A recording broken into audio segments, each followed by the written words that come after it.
Cầm một na pan xóa tàng nang tâu dây sun sinh làm tê tung cây thuốc dinh tên hồng thuốc sắc khiến dâu ta đi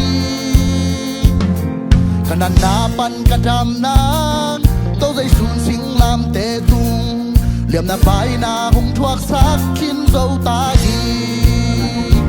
cây thuốc ta in hồng luồng kia sẽ săn hạ in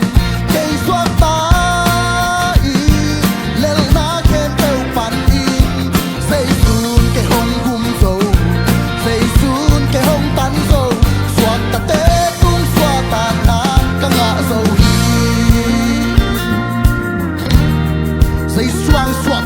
để ý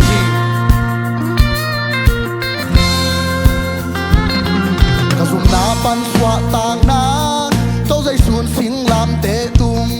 cây thuốc đinh tên hồng thuốc sắc khiến dâu ta hi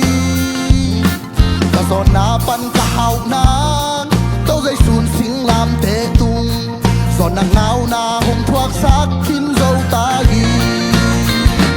cây xoát ta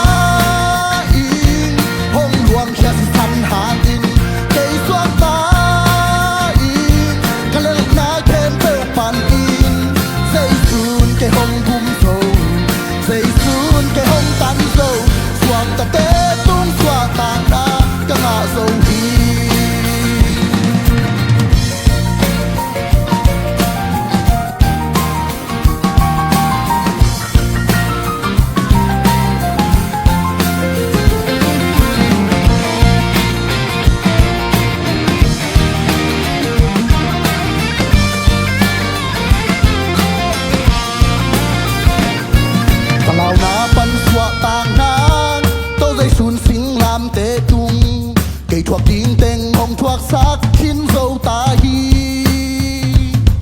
ta lên na pan cả gió nang tâu dây xuân sinh làm tê tung gió na khen bèo hồng ngã sắc